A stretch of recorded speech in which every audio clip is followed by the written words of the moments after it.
Started. Welcome, ladies and gents, to our guess what 20th TLA Prep that we have done of these. So, man, does time fly by?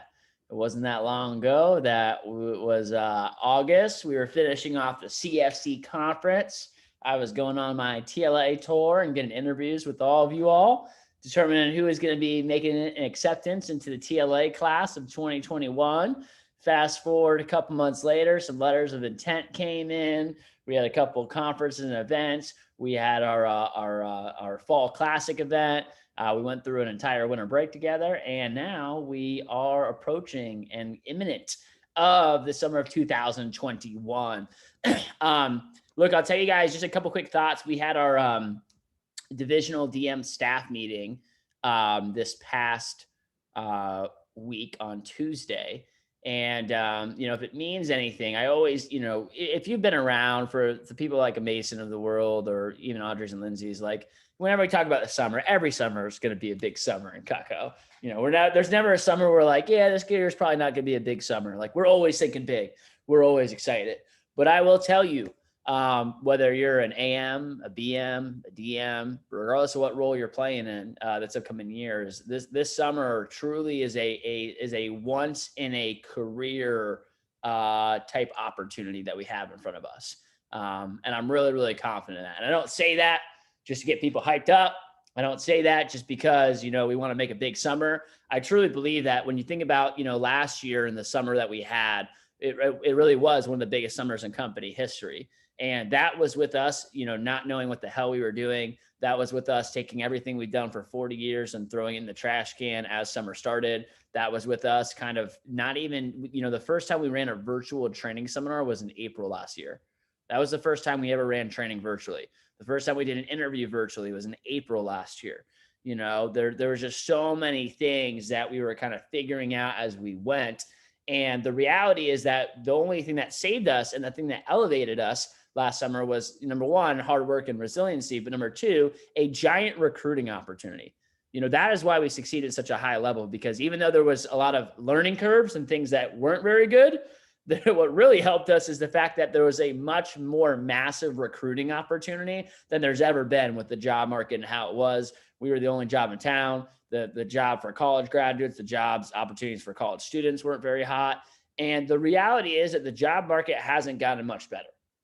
The reality is that we have and I don't know how much longer this could last. It might last for another year or two. This could be over, come August. We might be, hold down with this whole Rona thing. Who knows? Okay. We don't know that we're going to have this continued recruiting opportunity for much longer, but it's here right now for us this summertime.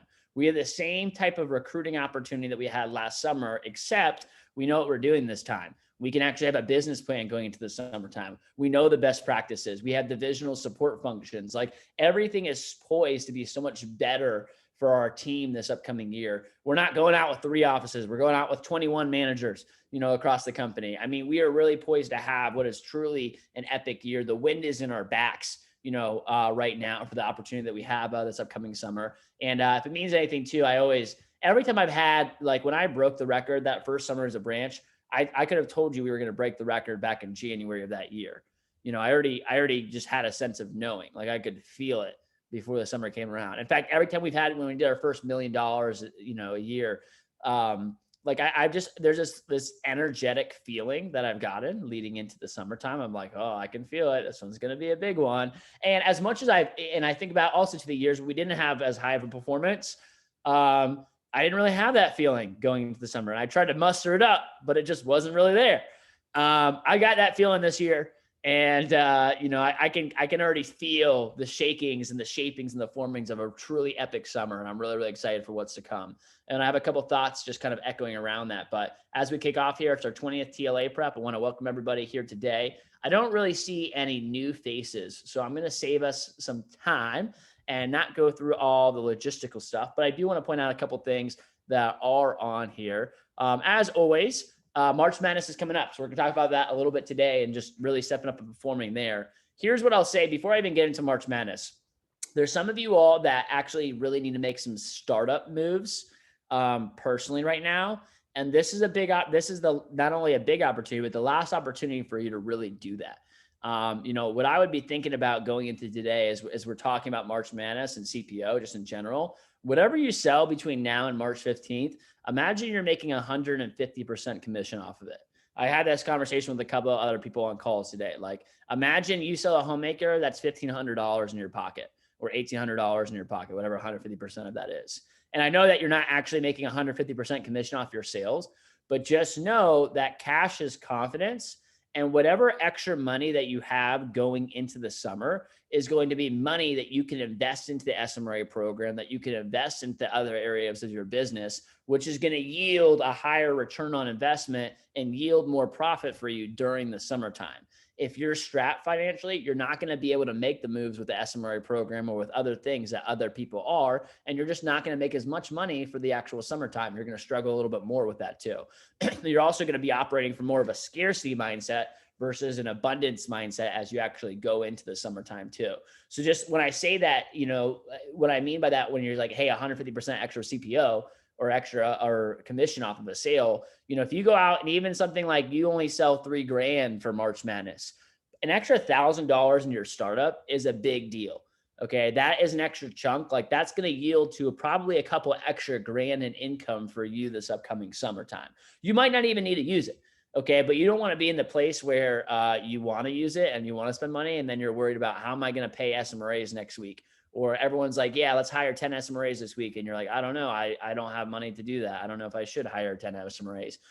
Same thing with assistant managers. It's just more money in your back pocket. It's going to yield to you be able to perform higher results this upcoming summer. So if you're already at a strong startup point, it's not going to hurt you to raise that. And then there's a couple of you all that are like in the danger zone of like, hey, if you don't make startup moves soon, like it's going to hurt. Like you might not be able to even run your office this summer. There's only a couple of y'all, but if you're in that boat, then we absolutely have to make some moves as we go into March Madness here too. But be thinking big. And this goes back to my first comment about how big this summer can be.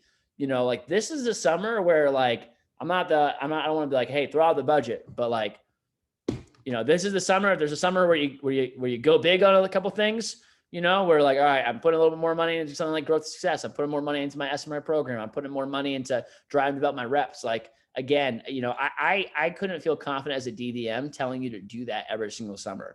But this is a summer where there's such a big recruiting opportunity in a window. I just truly, I don't know if we're going to have another window or opportunity like this before.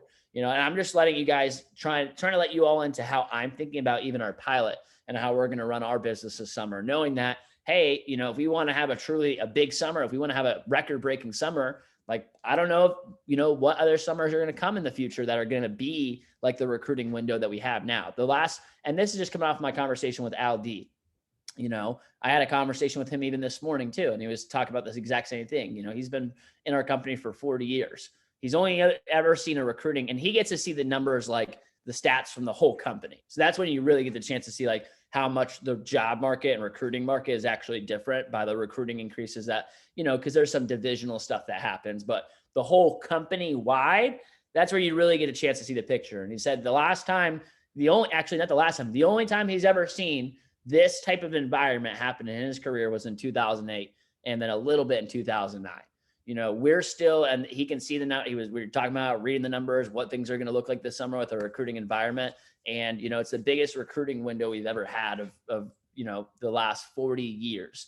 This is not once in a couple years opportunity. This is once in like a career type opportunity, so I can't think of a better way of really owning your branch manager experience. Or if you're starting off as a new district manager, like, what a good summer to start.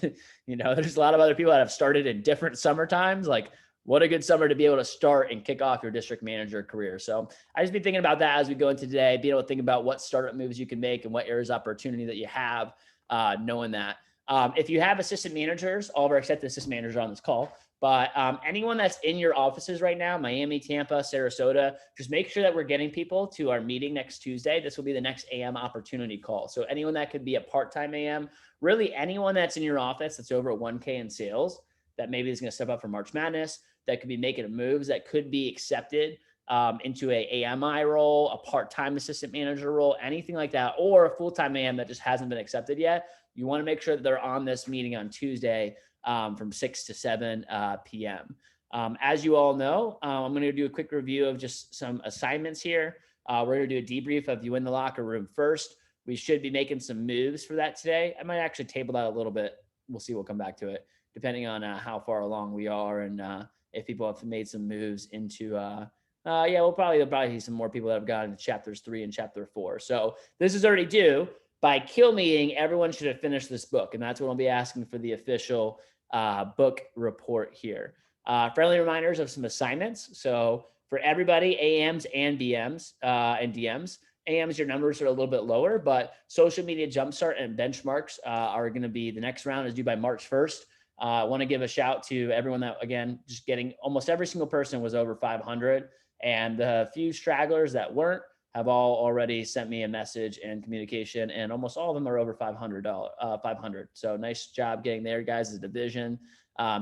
Growing your personal account. So let's make sure we're not focused on just adding people to the spreadsheet, okay, but also adding, followers to our personal and our business social media. So whatever number you're at, grow by 500 followers on both your accounts, over the by March 1st. That should be your target goal. Okay, that one's a little bit more harder to do and track on a specific number basis, but that's realistically where we should be growing and making moves towards.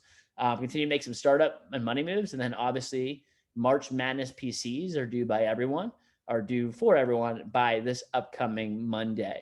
Okay, so depending what your skill level is at, you might need to link up with your manager and do PC.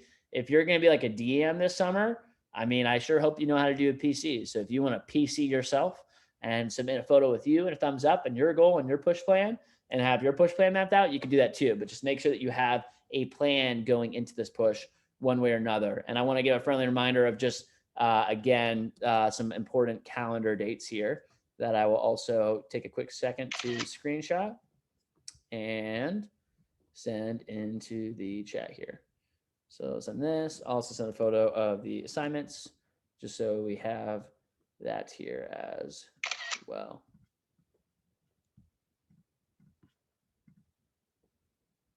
Okay. All right. I'm going to move on. Couple quick things to review on our March Madness push calendar. So a few things if you want to open up your calendars. Most of this should be review, so I'll kind of fly through this pretty quickly here, okay? But the deadlines, this is February, this is March, okay? Push PCs have already started, and we're adding people into the Gunners chat. Is anyone not in the new Gunners chat with Florida Caribbean yet? I think everyone on this call should have already been added if you're on this call right now. Okay, if you haven't been added to that yet, talk to your managers. But get out to that chat. So the deadlines for the PCs are by the 22nd. Okay. So most of y'all should be getting these done. There's only Thursday, Friday, Saturday, Sunday, Monday. So 5 days left to get this done. And then we have our division meeting coming up on the 24th. That is from 4 to 6:30 p.m. That will be a joint division meeting with our division and the Florida Caribbean division. Okay. And it's been quite a while since we linked up with them. I want to make sure that when we show up to that meeting, it is very apparent and very obvious who is from the Florida Coast Division.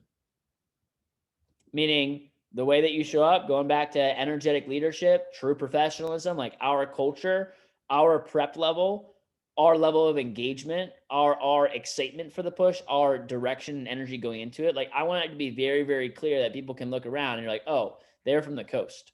They're from the heat. Okay. And it should be obvious with the way that we show up to that event. Right. And there's two different ways of like, it should be that one, not like, oh, they're from the coast.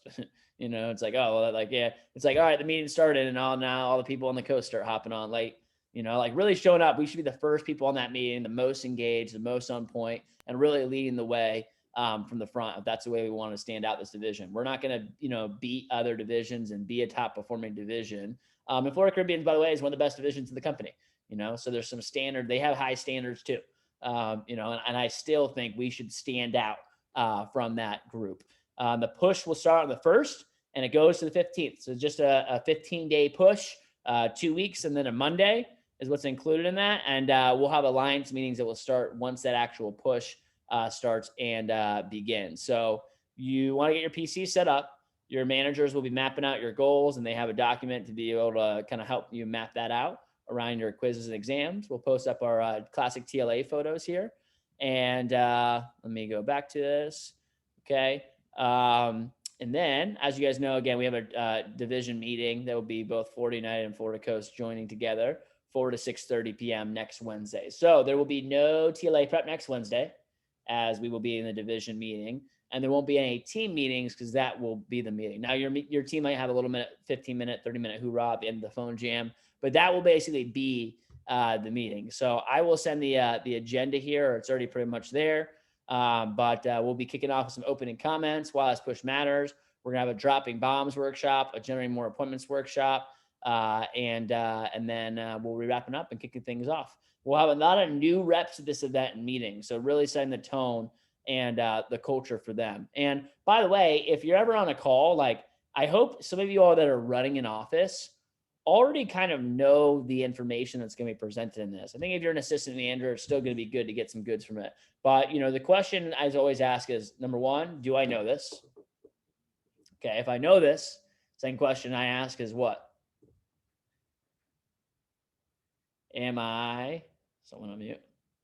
Using it. Am I doing this? Am I using it? Like, so, okay, do I know this? That's the first question. If I don't know it, then take some notes. If I know this, the second question is, am I actually doing this and using this? Third question is like, yeah, I'm doing this and I'm using it. What's the third question that you should ask yourself? Can I teach this? Could I teach this? Right? Could I teach this? And that's one thing too, is that, by the way, in our division next summer, I expect when I run division meetings and we run SC1, SC2, there should be BMs and DMs teaching these topics on workshops. There should be BMs and DMs that are able to teach these in our Champions Club workshops.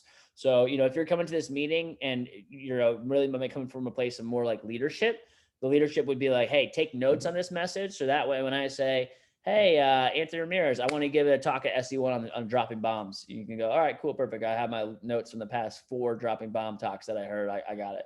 Not, oh, Andrew, what do you want me to talk about? What does that look like? Can you give me some notes for it? It's like, well, you should have some from all the other ones that you've heard like 1,000 times. Coming to it from that energy level too. So, and if it's the first time hearing some of this stuff, then this should be a really, really good event and meeting for you guys to get some goods from as we kick off into the push.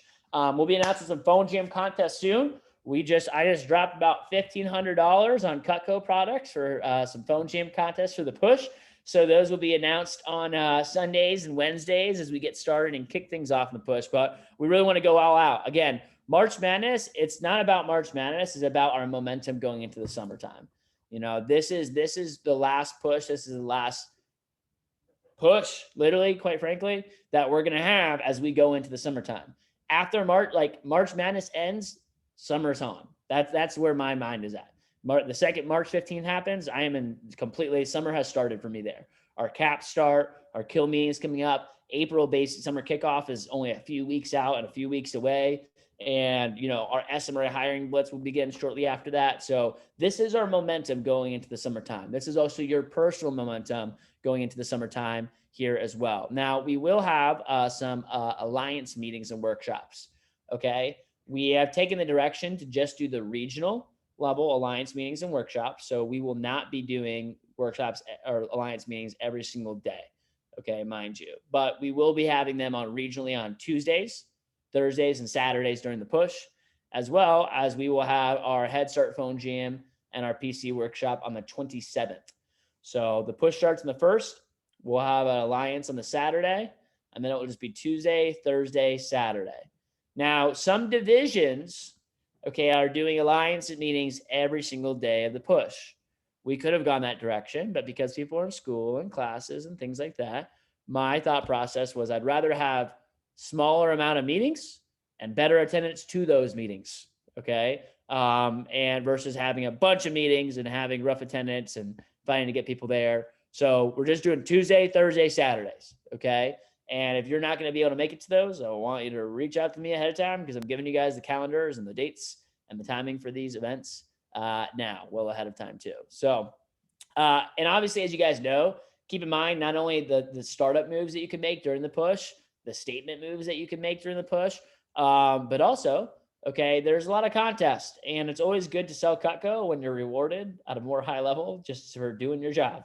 And so if you guys haven't seen it yet, this is what's up for grabs. Okay, if you sell $2,000 worth of Cutco, you win your favorite piece of Cutco from your manager, and you'll sell $2,000, get entered into a drawing for $2,000 cash. Man, would that be a nice little startup edition there? If you win $3,000, you'll get some division swag. So Eddie is finishing up making our division swag here, and we'll have that able to be presented to you all here pretty soon. We're looking at, I won't reveal it yet, but it'll probably be custom quarter zips. If you sell $4,000 or $5,000, you win a Hardy Slicer and Cleaver, or $5,000, you win the whole entire gourmet set. And now you're in 2 drawings, one for $2,000 and another drawing for $3,000. Okay. And again, I just tell you guys right now, like those drawings, I mean, there's always a chance because they're a drawing, but you'll be surprised. There's never as many people as you think are going to be in those drawings as are actually in them. There's been drawings before, like, oh, everyone's going to be that. There's like 4 people in the drawings, one won $5,000, so, and we've had multiple people in our division win those in the past. So let's keep that trend rolling. 7,500, you win a 12-piece stainless flatware chest, and $10,000, you win a signature set, Santoki style signature set. First off, usually the way that this works is it's like 7,500, you win a flatware chest, and if you win $10,000, you could get the flatware chest or the signature set. I don't know if I actually genuinely think Scott made a typo on this, and but this is just what it is. You win all of it. Okay, so if you sold $10,000, you'd win I actually don't even really understand how this is possible, but I guess you win a gourmet set, a flatware chest, and a signature set. I don't know if y'all remember SE2 last year, but SE2 was that was if you sold $40,000 for SE2, I think you won a flatware chest and a signature set. Not a gourmet set, a flatware chest, and a signature set, and 200. I mean, anyways, you guys get the idea. So let's get ready to rock and roll. There's a manager contest too that is available and up for grabs for all of you all. And then here's what's most important. Okay, we need one of our teams to win and take this trophy. All right, this is to a team. So the winning team there's a March Madness brackets contest. Every single week, an office is going to be paired up against another office, and they will compete for the number 1 spot. The traveling trophy. Tampa team won this not last year, but the year before. I believe someone in North Carolina won the traveling trophy last year, but we're going to win. That whole team will win a payoff. So when I think about a lot of momentum going into the summer, when I think a lot about culture going into the summer, if your team can win this, it can be definitely a good boat of what's to come here for your summer and the future. So let's dive in here a little bit. I want to talk about and take a quick second to debrief some of you win in the locker room first. So we've already talked about the first 2 chapters quite a bit, culture and having contagious energy and enthusiasm.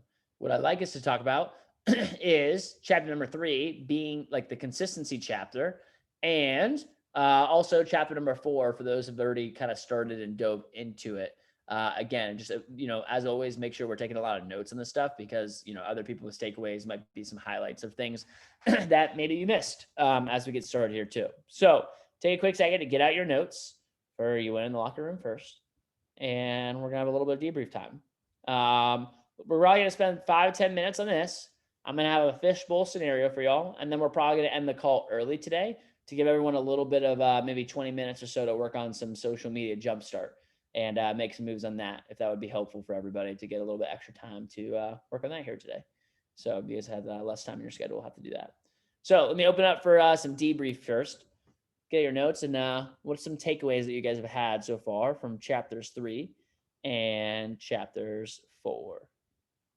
So was that a hand or was that a hair flip? Yeah, I was giving it a second before but I have something that I was just looking through, and one thing that really stuck with me is being consistent, not only in your attitude and how you're showing up, but also in your desire to be great. I think that was really powerful, and it says it's measured by routine and preparation. So that's really what separates people from being great is how they're preparing for it before they actually go into it. Mm-hmm. Love that. Say that one more time. Actually, the last part. Repeat it for everybody. It's all in the preparation and like your routine, and before you go into something, like how are you preparing for it, and like how are you trying to be the best at it that you can be while preparing. Love it. We would call out people. You guys can raise your electronic blue hands or whatnot. Very relevant, right? It's like who came up with this idea to read this book? All right, let's go to Taylor. All right, so something that stood out to me was in the communication chapter, and it was when team players feel included, they buy into the process. So everyone having a say in the planning and implementing of the game plan, so that. Are you gonna say something? No. Okay. And just everyone who's part of the plan gets like to have ideas and be like a part of it and own their own responsibilities, so that there's high performance. Mm-hmm. Yeah, a big like just when you get everybody in their own lane, people have more success. When people can really own what they're supposed to own. And the other thing that you mentioned too, Dale, is just the idea of like including, like it's even like when you think about the culture of an organization. Anyone that's been with me for a while has probably seen me do this many times. But when I have like a district manager meeting, you all, sometimes when we have meetings, I'm telling, the whole entire division a little more what the culture is, but at a district manager level, or even when we talk about, in the Metro Miami office, and I'm working with AMs during the summertime too, a lot of times that is more of a conversation of like, hey, what is the culture that you guys want to have, And by the way, usually it's pretty much the same culture. But people, when they're feeling like they're like, I could just come up there and tell everybody this is what we're going to do. This is what we want to have, and this is just what we need to do. But it's a lot more powerful when it comes from the people that are going to be the ones leading that effort, leading that charge. It's one thing to say, hey, I want you guys to do this. It's another thing to have the team say, we should start doing this. And I'll just give an example of like, our if you're in the Florida Coast Leaders Chat, our managers are going to start posting up just kind of like their daily stat updates and creating some awareness around that. It's one thing for me to say, hey, managers, I want you guys to start sending me these stats updates every single day, and I need to get these, so you're on point. It's another thing when they're like, hey, I think this would be valuable for us to just kind of like start doing together and have some group accountability of just intentionality and awareness around the results. Two completely different feelings and energies around the same exact thing. So, it's a difference between like requiring and inspiring, getting reps excited about coming to the meetings versus, just telling them, hey, you need to come to the meeting. They still need to come to the meeting, but it's a lot more exciting when they're coming there and want to be there and there's intentionality behind it. So thanks for chiming in, Taylor. Tasso, by the way, Tasso's an AM and he's further along in the book than a lot of you all. So, it's IM required for system managers, but he's going above and beyond. So thanks for leading, Tasso. Tasso, what are you taking away? What are some of your nuggets here? This is going to be in the consistency part. It was saying if you're not consistent, you'll just lose the trust of your team. And when you lose the trust, you'll lose the whole entire locker room. Yeah. And I think that's important to like know, like what is being like consistency is more, I don't know. I want to say more important than anything. Consistency is one of the most important things, period, for everything. It's the reason like that's our third, tenet, Ace Weekly. That's what that means, is being consistency, is being able to deliver the end results over and over again. And that's with results, but it also means consistency with your word, consistency with how you show up, and this is just like a little thing like that's important. Like consistency as a manager when you're leading people, this is something that happens in people's subconscious. No one's ever going to tell you this as a feedback for you as a leader that like, oh, well, you were a little bit inconsistent and, and maybe occasionally you'll hear that, but this is what consistency builds is trust. Okay. And literally like I want to strike this too. It's like, it's more important to be consistent than to even be good. Like if you're going to be bad, be consistently bad. If you're going to be like, if you're someone that has a lot of energy, consistently have a lot of energy. If you're just like, but if you're the person that's like one day is super nice and rainbows and butterflies, and like the next day they're with you and you're like snapping on them and being like angry, it's just like it's just inconsistent for people to follow you. They're like, they don't know which version of Andrew they're going to get, today. Like, I don't know. Let's see how it goes. Like it's inconsistent. And what that does is anytime there's inconsistencies, It's like, taking a little chisel and hammering away at the trust.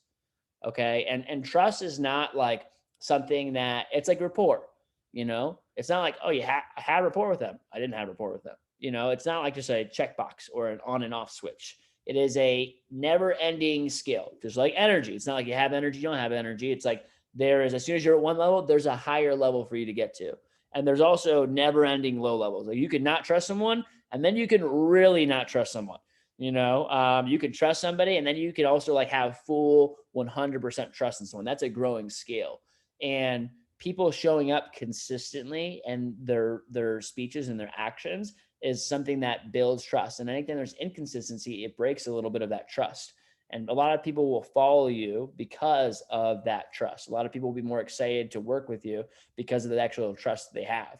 So that's something that you want to really be thinking about. How do you develop with people is trust. Psychological safety is even, another way of saying that. And when they did a study a couple of years ago, they did a study of all the top performing sales teams across the country in different companies.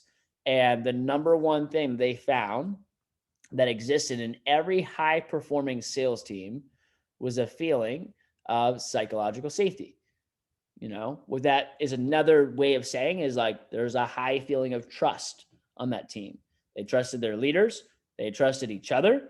There was a high amount of trust that people had, that they feel like they could be honest, open. And it means that people can be open with how they're feeling and there's trust. So people aren't like saying one thing and actually doing something another. If you say one thing in front of the team meeting and then you go back and make some other comments to your AMs in the background, like that, it might be cool, but you're going to like what's happening subconsciously is they're losing trust because like, this guy's not as consistent as I thought he was. It's like, he's one person in this group and then another person in this group or a girl. You get the idea. Thanks for chiming in, Tasso. Cassidy.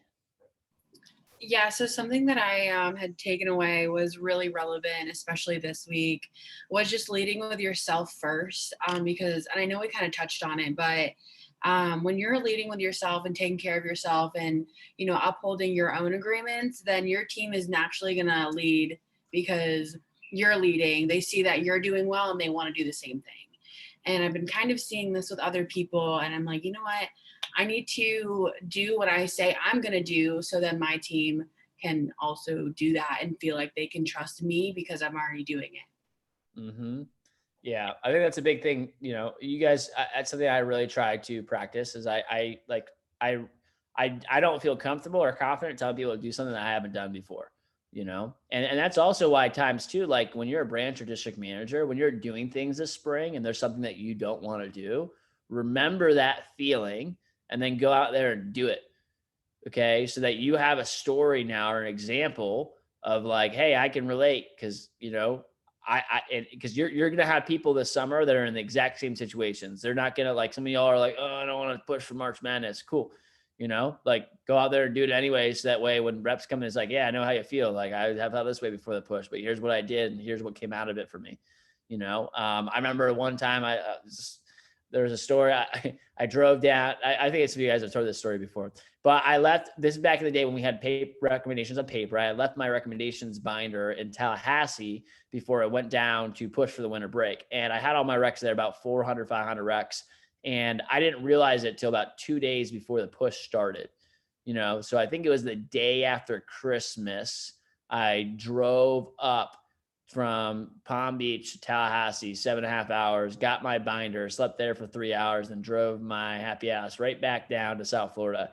And I was talking to Carlos Cordero at the time. And Carlos literally was the one that had a conversation with me. I was like, dude, I'm just not going to, it's all right. I'm just not going to push. Like I'm not, or I'll figure something else out. And he's like, no, dude, like you need to go do that. I'm like, you want me to drive to Tallahassee right now for 14 hours to get this damn binder? And then he's like, yeah, and you should do it. So that way you have a story the next time people ask you, and you have representatives this summer that are like, oh, I don't have recommendations, stuff like that too. You can tell them about what you did when you didn't have any recommendations and actually that ownership that you took over it, So I was like, all right, I'm going, so that was that too. But just kind of like, hey, you got to lead from the front. You got to lead yourself first, and you can't really lead other people to do things that you can't lead yourself to do. Any other debriefs here from the book?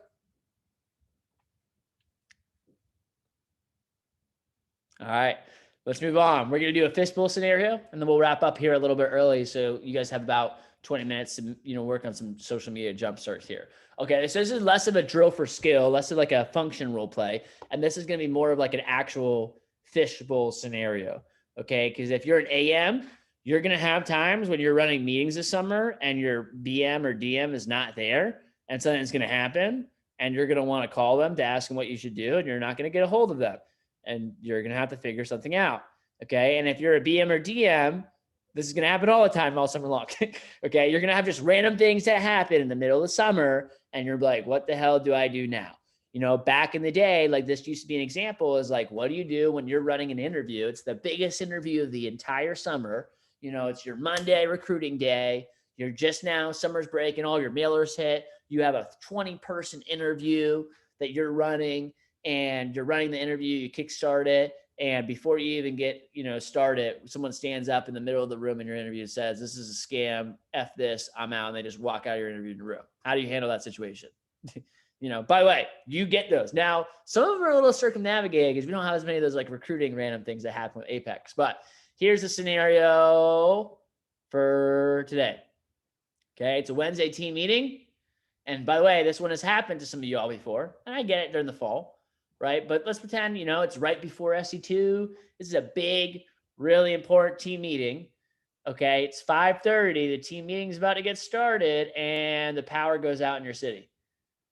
Okay, by the way, I've seen this one that happened like 10 times this year. Okay, AT&T is not working in South Florida.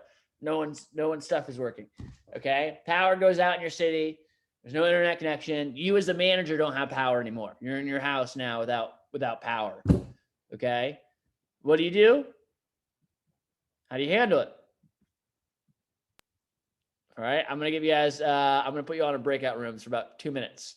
And then I'll let some people discussion. It's less of a role play and more tell me about exactly what the action plan would be. What's the conversations you're going to have? What are you going to do? What are you going to do to figure out something around this? Okay. I'm going to put you all into breakout rooms. Only like 2 minutes for this one.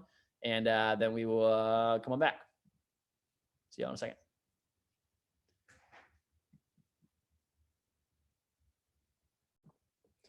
All right. What we got? Who wants to give it a shot? All right, hold on. I'm going to go to Adrian in a second. Let me get someone else first. I'll call on you next. Let me get a first year. Someone that hasn't ran an office yet. Rochelle.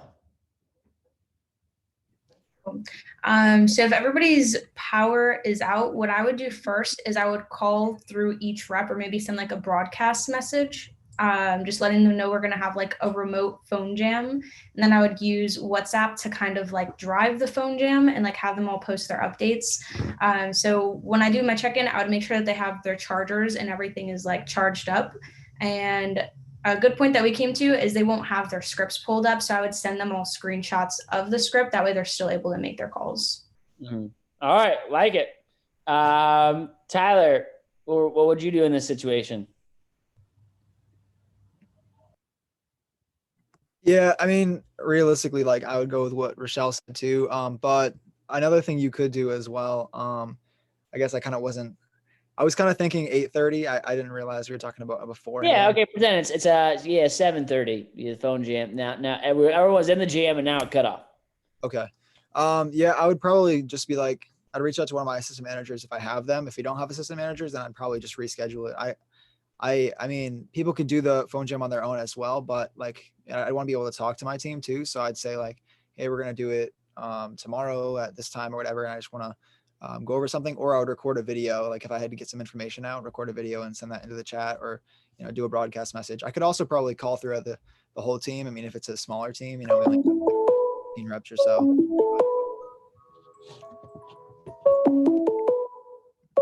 Sorry. All right. Let's give. I like it, Tyler. Let's give Adrian. You want to give a shot? What would you do in this situation? Yeah, so I thought we were talking about interviews, not phone jam, but I'll give it a crack at it. Me and Toss were literally talking about interviews the entire time. But if the power were to go out, I would definitely send a video immediately to the group chat, because ideally you want to react. And again, you want to get the results as quickly as possible, get everyone on the phones as quickly as possible. So calling through the team at first might take too long. So broadcast video into the chat, kind of make it funny. Hey guys, looks like we all lost power. You know what that means? Mrs. Jones got nothing else to do but take your phone call. Post that into the chat, and then from there, just make sure they're calling on cue, review it, and just run your own phone jam like that, just calling through the team once they make their first phone calls. Cool. So a couple quick thoughts here. I like where this is headed from the group. Nice work, Adrian. First thing is whenever there's something like this, a situation, always address the elephant in the room. Okay. The worst thing that someone stands up and you guys don't have to experience this anymore, but or there's a Zoom bomber, for instance, you're running training and then someone hops on their training and, pulls their pants down or something like that. That sounds funny, but we've seen it before. So the worst thing you could do is act like nothing happened. Okay. Because everyone just saw that happened. Okay. And so the worst thing you can do as a manager is being consistent, just go, just keep running things like nothing just happened. Like no one just walked into your office and did something crazy. Like, whatever. You address it and then act like nothing happened. Like, so you address it, but a Zoom bomber comes in the training and it's like, all right, well, I would actually kind of crack a joke if I was I would kind of make light of the situation. I was like, well, that was a little weird. Sorry about that, everybody. Look, if there's any other Zoom bombers, we're just going to kick them off training. I'm still going to run training. You guys still have, a job to start. So we're just going to keep moving on forward, and we don't really have time for that stuff. So we're going to keep moving on. But you have to address it. So to Adrian's point, I think first thing that I would do in that situation is I would literally the second that happens, boom, there's a video going out, like not just a message, a video would be more probably, better for this. And I would just include that into like sending a video to your WhatsApp chat. Like I always do that before Adrian knows that, before, the night of a big Monday finish off, I'm sending videos of myself to the group. Hey, here's where we're at, blah, blah, blah. Here's where we're going. I'm sending videos of like me working in the office doing stuff, or whatever it is. Like, so I would send a video like, hey guys, if you're in a situation, like the power's out, make a little bit of jokes in light of the situation. So here's what you're going to do. You might have power on your laptop. You still have your scripts. Great. What I'm going to go ahead and do is I'm setting the scripts into the group chat right now, so you can use them from your phone, give people direction from the phone jam. And then from there, like I said, I think you can do a couple of different things that were said from Tyler, Rochelle, and Adrian. But the main thing is that if the phone jam cancels, that's your week. That's your sales week. Okay. You can't just let your sales week roll over. Oh, now we're not going to sell this week because the power went out in South Florida, on a Wednesday night. Like people still need to get demos. They still got money to make, and I also love what Adrian pointed out too, of like, always use it's like use the adversity as the reason for why it's actually good, right? Like, hey, by the way, guess what? Everyone's power is out in South Florida. So that means they're not doing anything right now. They're not watching TV. They're not doing anything on their computer. Like no one's got power, but their phones are still working. So Miss Jones is probably just sitting in her house doing nothing without power right now. Give her a call. There's never been a better time to make phone calls than tonight. Congratulations. This is working out in your favor. Turn that negative and turn it into a positive, right? To shape people's perspectives around it. And then the last thing I think is just, what Tyler says, you have to figure out what you're going to do with the meeting, which in that case scenario, you could do a couple of different things, I mean, shoot, if you're actually local to your territory, you could say, hey, no meeting tonight. We're doing a team night out here though. I'll see you guys there. It could be, hey, we're going to just do it early. We'll cut the phone jam off at 8:30. We'll do a team night out. Everyone come here. We're going to meet up and hang out. It could be, hey, we're going to have, you're going to do a champions club tomorrow and you need to drive attendance for that. But first thing is get mass communication out to the whole team, get the documents and the scripts, get people going so they're not waiting around. And then I would start calling through like a madman or madwoman to make sure everyone's jamming and making sure everyone's taken care of and seeing where they're at with like, their power being out and how they're handling it and getting their phone jam appointments booked up. Last thing would be following up with people that didn't respond to the adversity and making sure they have a plan to make up, on Thursday, or when's their makeup phone jam or makeup meeting going to be. So nice work, crew. I'm going to go ahead and close things off for the night. Thanks for your all engagement today. You were ending a couple minutes early here. So I just recommend, hop on Social Media Jumpstart, see if you can add on like another 50 people to your spreadsheet here, the next 10 to 20 minutes. And let's get ready for an awesome team meeting. tonight's going to set up our momentum into March Madness. So let's go out there and create some momentum. Make sure your pieces are in the group chat, and I'll see you all soon. Have a rocking Wednesday. Talk to you all soon.